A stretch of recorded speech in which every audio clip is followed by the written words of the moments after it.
Hello, and welcome back to another episode of Big Moves, Bigger Conversations.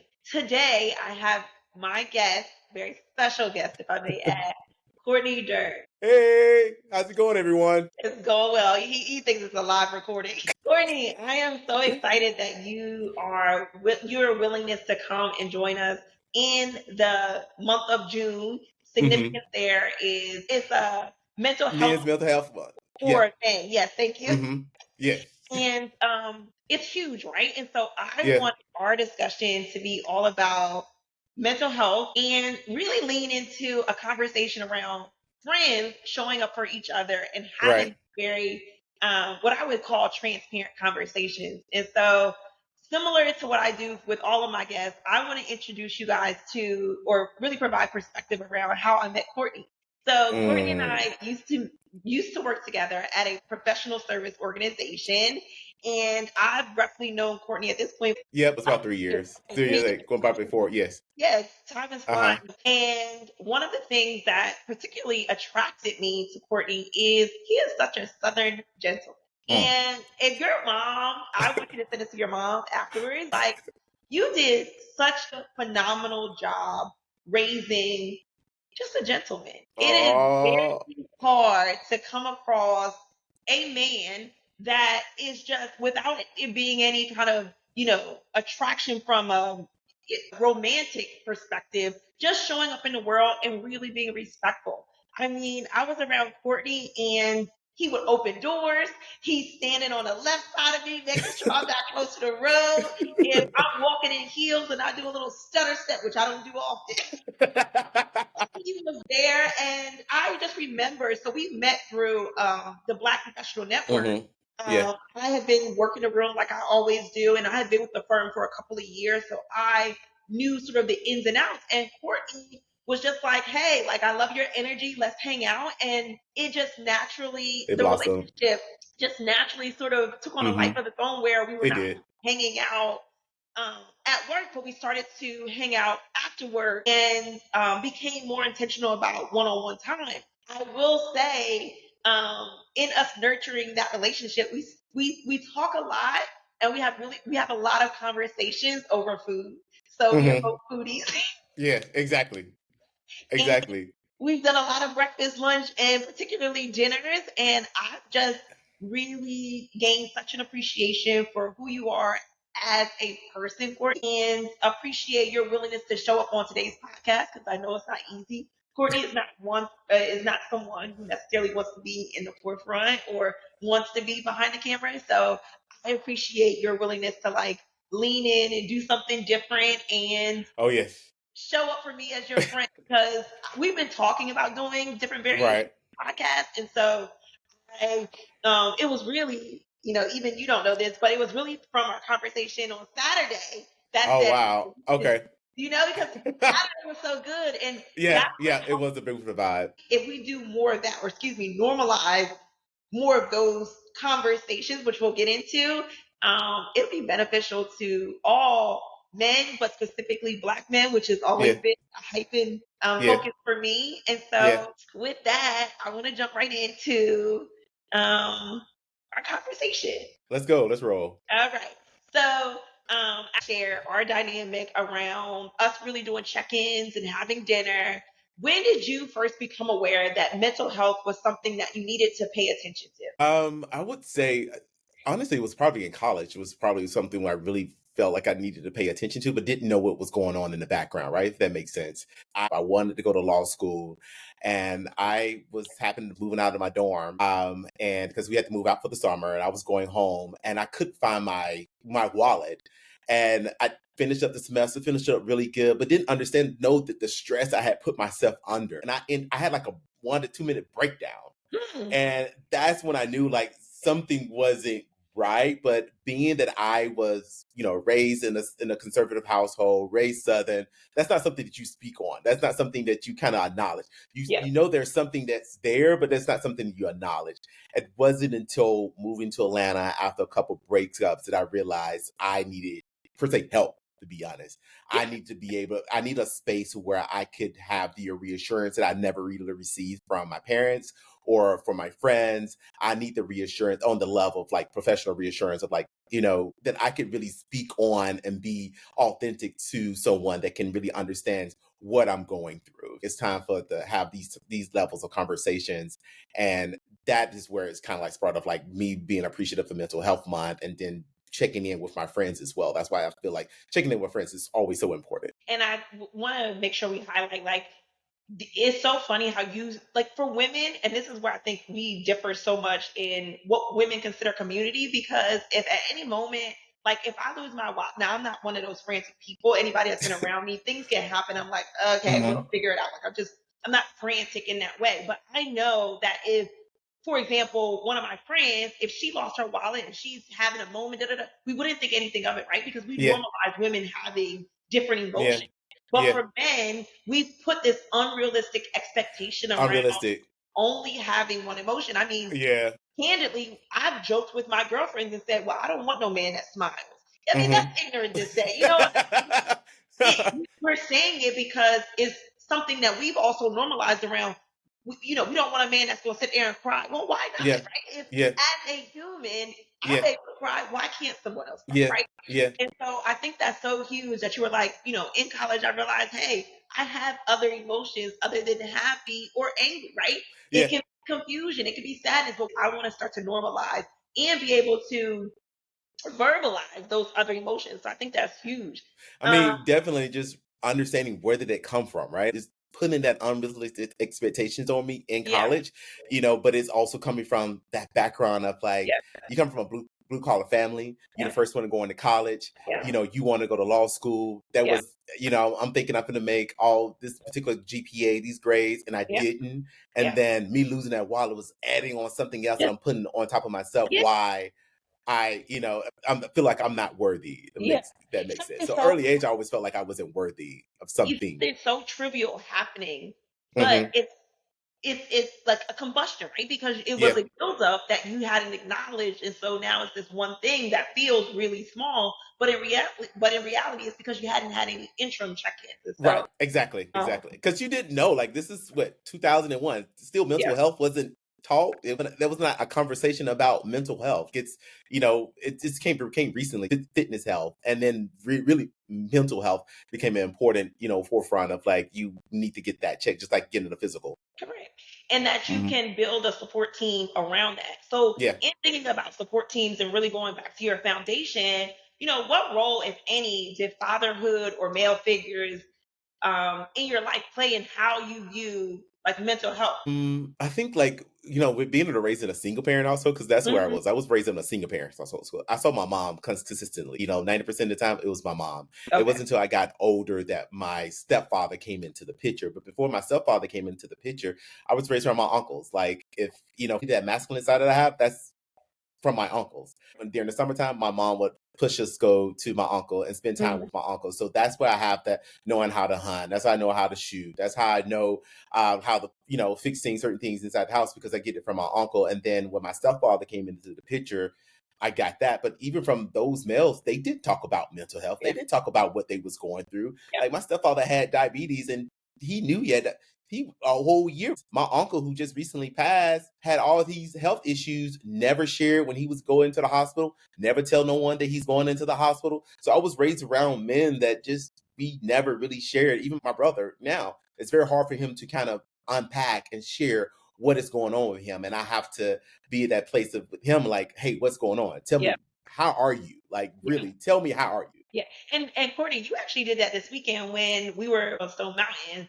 And Courtney's thinking we're gonna have this deep discussion going up Stone Mountain, but I'm not an athletic girl. I don't have the physique of a Yeah, woman. yeah, you do. I'm not athletic and stuff. Yeah, Like, so I said, "Oh no, I'm fine." And then he said, "No, but really, how are you?" And I thought, like, I feel like I'm shorting him by not leaning into it. But I quickly said, "I have to save my breath. We can talk about this over yeah, breakfast." yeah, yeah. And I like that. I saw it from an Instagram because I'm the same way. Like someone asked me how am I initially say I'm good, I'm great, but internally I'm like there's fire that's going on inside of me. There's hurt, there's pain that's going on inside of me, and not knowing who to share it to and how to share, because it went from a male perspective to come out, you're sensitive or you're not as masculine. And I've gotten that all, throughout my life in that perspective. And so I'm quick to not share with my friends of like what's going on with me, mentally. I'm just, let me be strong, let me just push through, and everything will be okay. Yeah. And the crazy thing is, we're saying mental health check-in, da da da da, da, but really what we're talking about is expressing your feelings. Yes, Like literally exactly. being in a safe enough environment where you Ooh, safe enough. can share and say, I'm not feeling well, or I'm not feeling okay. But this kind of leads me to my next question. So you and I talk, right? Hmm. And you talked about you coming from a single family home and your mom and how instrumental she was in your upbringing. Do you feel like Black women are often asked to carry the emotional weight for Black men? Course. Uh, Of course. yeah, I mean, my mother carries the, until this day, she still yeah, carries the, for me and my brother. And she tries to carry it. It's like, I can't give you that. It's a lot for me to, one is a lot for me to unpack, but yeah, you at that age, you can't carry my problems yeah, anymore. And so she comes from that era of where women take on men's problems, their issues. yeah, If, what you're going through is mine because I love you. It's my issue. yeah, And if you come from a strong Black woman house, she's gonna want to carry, yeah, especially her sons, she's gonna want yeah. to carry their problems. Yeah. I guess how do you personally navigate that in your relationship, knowing that she's older? What are some of is that why you then sought out a therapist, or like how are you Yeah, because navigating? I've learned that my mom, like before, me and my mom would share everything, right? Going in, my mom, me and my mom would just share a lot about my personal life, my relationships, things that are going on. But I realized as she gets older, my mom can't carry all my issues anymore. Right. She can't handle the certain levels of conversations anymore, nor can she handle my frustrations, if that Yeah. makes sense. Like, Yeah. I'll get frustrated, and sometimes like, I'll, take it out on her. I'll be like, oh, mom, you're not understanding. Yeah. She can't handle those level of Yeah. conversations. So I've learned to kind of unpack that with my friends, Yeah. or unpack it in my therapy session. I try to just give my mom the things that she need to know. But for us, like sharing her all the things that I'm like going through, I'd Yeah. rather for her to kind of like, get the high points, but for this granularity going underneath, I Yeah. leave that to my therapist or my friends. I don't when it comes to my close friends, I Yeah. keep my circle very, very small. But within those friends, that circle is such a trusted circle that I know that I could, be my authentic self and just express how I feel. Yeah. And even within that circle, is that predominantly women or men? Predominantly women, to be honest. Like Yeah.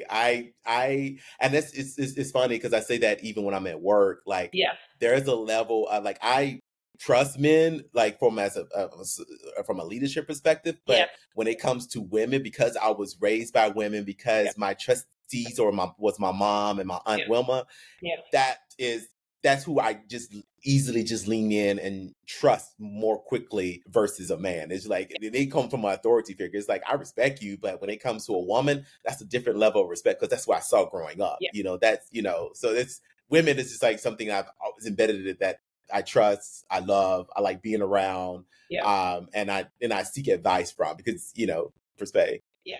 And I think it shows up, right? Like you can Hmm. tell when men have respect for women. It's not Yeah. only you're looking to gain something from that relationship that Yes. then show up as a what we deem Hmm. respectful person, right? Yeah. You value that person on the other end. And you've said like, there are things that I value that a man can offer, but there are certain things that a woman offers that is, Yeah. and I wish, like, we're not talking about relationships, but I wish more of that because it would make all Yeah. the difference with just the interactions and the courting and how, just from a society perspective. So Yeah. again, we're shouting out mama and was it what was it Wilma. I feel like we have a really good base around the foundation and your upbringing. Courtney, I want you to entertain me for a bit. So finish Okay. the sentence. For me, mental wellness looks like. Ooh, peace, serenity.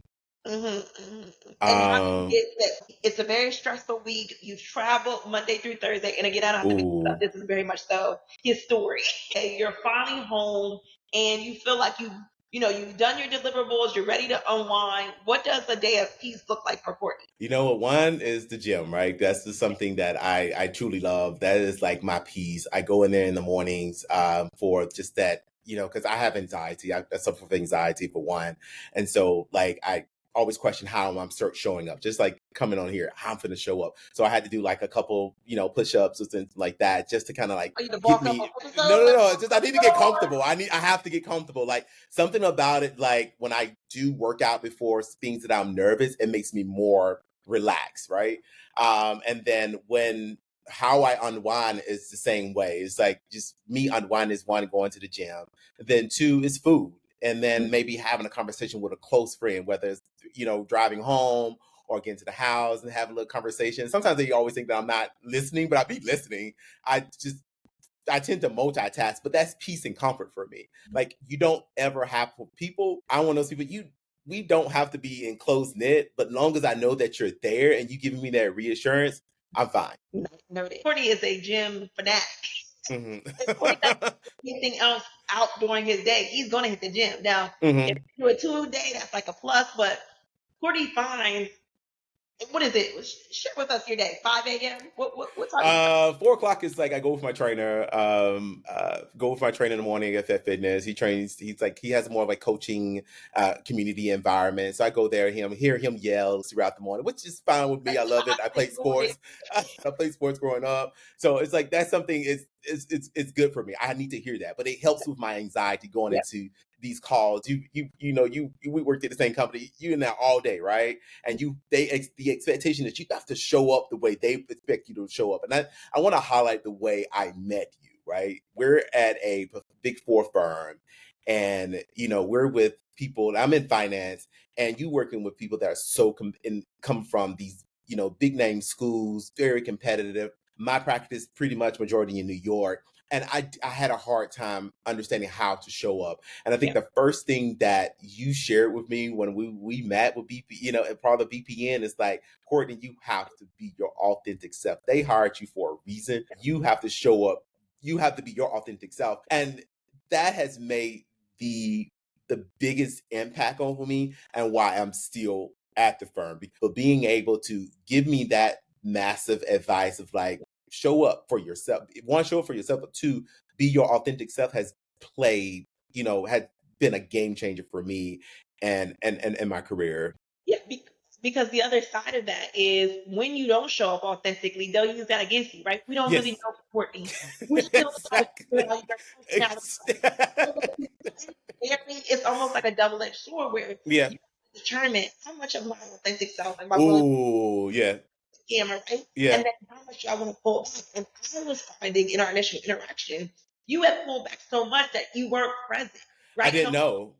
Like you were interested in what was going on, and that wasn't true because Yeah. when we walked away and we had a debrief, you were like telling me stuff that I hadn't even picked up on. And so I was like, you need that, you have to make sure that translates because if not, Yeah. they're gonna write you off. Yeah. And once you started to do that, you started to develop your own community, which is why you're still there, right? Yeah. Because Yeah. out from your lens, hey, this is the area in which I'm comfortable in, and these are the people who I'm comfortable being around. And now Right. I understand who are my board of directors, who are the people I'm just like, Yeah. hey, and who are the people Exactly. I'm getting into. So Exactly. Exactly. Exactly. I'm sorry if I got off topic, but I wanted to make sure I highlight that. one of the reasons I put the podcast together and the folks that I'm picking is because I'm really comfortable with our dialogue. Hmm. And I'm interviewing people that I think highly of and who Yeah. have a perspective that can share and are willing to share their perspective for other people Yeah. to have a level of appreciation. And so Yeah, because I was measuring my success or measuring how I communicate, like, a couple of my white counterparts or my Asian counterparts, which is majority of that is in my practice. And I was measuring that and I was like, I'm not yeah, getting over with the client with this. Like it feels like it's yeah, scripted more than anything. Like how, what, I'm not happy. And it was just that conversation. I think that is that conversation where I, really felt, okay, this is love right here. yeah, Like I'm gonna have to keep her very, very close because I like how she comes to her authentic self. I like how she shows up in the rooms because you show up room authentically. Like yeah. it's a light that just shines. Oh, I do. And Like this light. Yeah, it's a beautiful light that shines, and that light will make people just like, "Whoa, who is that? Who, how can I get like that person?" And every person that I've met, because you leave an impact in someone's brain, and mind. Continue just doing what you're doing because you leave an endless impact. Like most people walk away, you don't remember. Like, but when you walk away from Sasha, you remember Sasha's name. Thank you, Courtney. I appreciate your kind words. And continuing our conversation, you started off in college with the idea of therapy, and then you leaned into it after a couple of breakups. Mhm. Excuse me. What do you wish more Black men would say out loud about mental health? I need help. Yeah, I really wish what they would say, I need help. I really wish I could have had that room. But again, if we come to Black men, you don't know who to talk to, right? yeah, Because even in Black men and Black relationships with, sometimes that is deemed as weak. yeah, You tell your mom this is like weak. yeah, You don't know. There's not a much of a safe space for yeah, men. yeah, And I'm starting to see a lot of podcasts that men are having on yeah, that I think is so beautiful that they're creating space for men to have those levels of conversations that yeah, is needed. Like yeah, these levels of conversation is needed for Black men. Like we just as much. I feel like women carry a heavy load on their yeah, shoulder, but I yeah, also think that men carry that heavy load as well because there's an expectation as a husband. I have to be this. I have to carry my family. I have to be the provider. I have to be the one that makes the most money. And these are levels that pressure that we put on ourselves. And it's just like, but you don't know that man is like trying to be strong on the outside, but the inside broken. slowly breaking Yep. down, slowly just cracking. Yeah.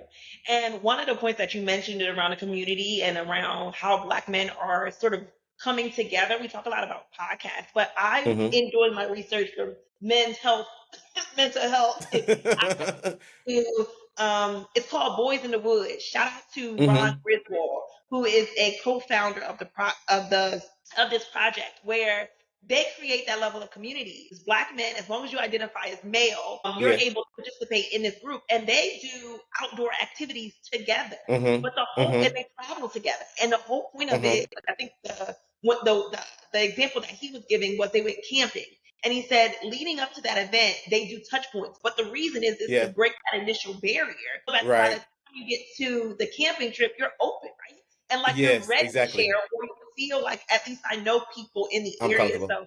So shout out to Right. Ron Griswold and Boys in the Wood. I can't wait to have him on the podcast. We can dive in a little bit more. But if you guys walk away from nothing else from this conversation, find your community.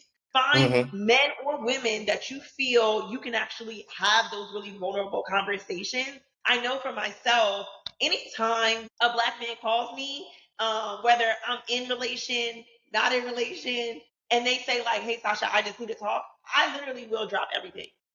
Yeah. Because it's And not often it's that Black men will say that, right? correct. And so that is why Uh-huh. I'm hypersensitive that when they say something other than, you know, that it is kind of like my antennas go up, and I'm like, hey, Yeah. how can I, even though I sometimes struggle with how to navigate because I am, I guess from a Black woman's perspective, we can do a better job of saying out loud how we feel inside and saying that Hmm. it is okay for you to be vulnerable and actually mean it. Because Yeah. sometimes I can admittedly say, like I said, like, oh, you can share. And then 15 minutes into the conversation, I think, now you're really carrying on. You're talking. I could definitely do a better Yeah. job, and I will do a better job of that. Of just saying, like, if you feel like yapping for the next 15, 20 minutes, that's fine because maybe you don't have that outlet elsewhere. Yeah. And I want to make sure that, you are able to do that. It's my No, commitment. I think when it comes to like relationships with when a man and he comes to his woman, like I think it's you have to create that safe space for him to kind of Yeah. want to share because you want him to share because Yeah.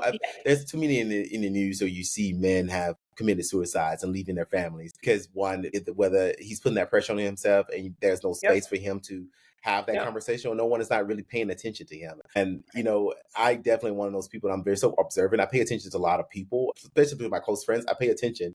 And that was just one of those things, the reason why I felt like when it goes to that, we haven't had a check-in in a long time. There were so Yeah. much things, I'm saying me, you, Sasha, we haven't had a check-in in a long time. And so I felt like it is time for a check-in. Like, what's going on? Like, make sure everything. And I tried to keep it. I wanted to make sure that I was within boundaries. I want to create that safe space for you to share, just as well as you always create that safe space for me, because you do. Like, and I think we talk unintentionally, like, and it's Yeah. just like we said, hey, and then it just rises into what Yeah. what we're feeling and what's going on. And Yeah. And I think you were intentional about us having that conversation, but then I extended it to another black man, and yeah, I feel like he got more out of it than both yeah, of us. he did, he did, because he did. We spent so much time with him. Wait a minute. That was a good ride. But I think he needed that, right? I think he Yeah. needed it because I think he's going through a change. That place where he's at, I've been there. Yeah. But I've been into a place where I didn't have someone to say, hey, it's okay to walk away from something that's And that's the yeah. point. Right? We always get to the other side. In addition Hmm. to us having a professional, personal, we also have a relationship by way of church, right? Yeah. You are the Yeah. one that introduced me to Elizabeth Baptist Church. And, I became a faithful member. We're still, I don't know if you're a member anymore. I do parking lot. I do parking lot services on the phone. But again, we talk about the evolution of a relationship and what that looks like. And we're not just connecting, we're not just pouring into each other from a surface level. We've done it on a religion. I'm happy with where we are in our friendship and excited for us to continue to do this. This episode resonates with others where they start to think about who is in my community, who am Yeah. I comfortable Yes. leaning into, and if I don't feel Yes. like I have a community, how do I start to nurture that, right? Because Yeah. nothing happens overnight. If you see people Hmm. in your circle that you value, you have to do something. There's a level of due Yeah. diligence on your end to nurture those relationships so that people know and can also recognize when you're raising your hand.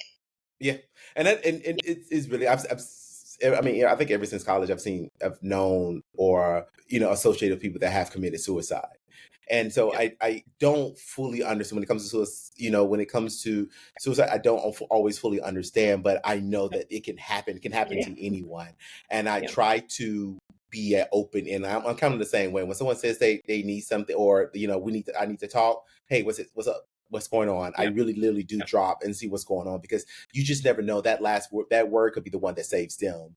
And Yep. it doesn't always have to go in that direction. You see it Yep. consistently throughout, throughout the year, that people, make that decision. Yep. I love that. And again, we're talking about the gamut in a 30-minute, consolidated window, but there's so much to this that within your own community and the people that Hmm. you're closest to have those conversations so that you do feel supported but also heard because no one wants you to take it to that, right? That's fine. Yeah. And Yeah, you exactly. you matter to someone regardless of how you feel in the moment. I think we get so we through these Disney movies, we feel like oftentimes growing up that everything has to be everything has to feel good. No, your story and your testimony is through your troubled times.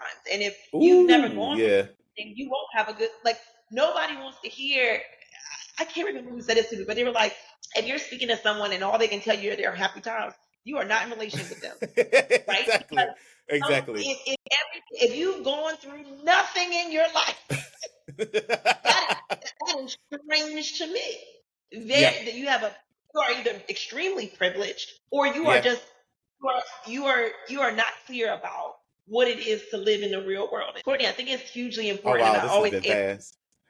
yeah, I always ask my guests this: if your younger self were listening to this episode, what would you want him to hear? It's okay to talk. It's Yeah, okay to show up for yourself. I yeah, think I've always struggled showing up for myself. I always try to be there for everyone else and set my boundary yeah, and expectations based off, how I show up for other people, versus should send those boundaries for myself and then showing up for yeah, myself as well. I think if I could ever tell from a mental health perspective, tell myself, is to, show up for yourself, set those boundaries for yeah, yourself, and never let someone make you feel like you're less than.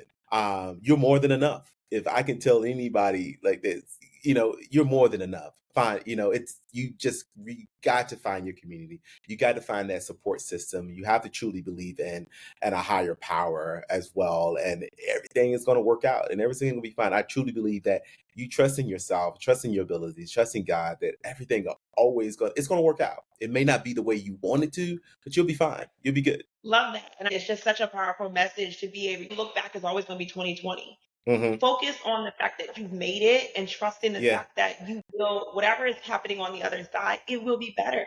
Yeah. Oh, And yes. double down. And when you don't feel it, like, right, a part of our check-in was, even if, Sasha, you can't put on that face of I'll be on the other side, have a community that lifts you up so Mm-hmm. that even Oh, when you yeah. can't do it for yourself, there's someone in your corner. So, Courtney, you've always been that for me, and I look forward to us continuing our relationship and leaning in and being a part of your support system. And I can't thank you enough for how vulnerable you've been on our podcast, the information in which you shared. And I'll leave you with an opportunity is there anything you wanted to highlight and or share that I didn't specifically ask, but you want to lean in and let our viewers know this is your time? Find a good Yeah. therapist that you can really share and get that reassurance from. Love yourself, and like, you matter. Like, the most important thing is, like, you matter in this world. And it just took me a long time and it took me recently to really realize that I matter. I'm 41 and truly realizing that I matter, and truly being able to set those boundaries with people. But like, this is not for me. This is not enough for me. Yeah. And I used to be able to take the crumbles with people, but now this is not enough. And be able to walk away from that as well. Yeah. Love that message. Well, I thank you guys. Guys, as always, like, subscribe, comment in the bottom, and as always, until next time, thank you for joining Big Moves, Bigger Conversations. I love it. Awesome. Appreciate it. Thank you so much, Sasha. Thank you for watching another episode of Big Moves, Bigger Conversations. Like, subscribe. Thank you for watching another episode of Big Moves, Bigger Conversations. Like, subscribe.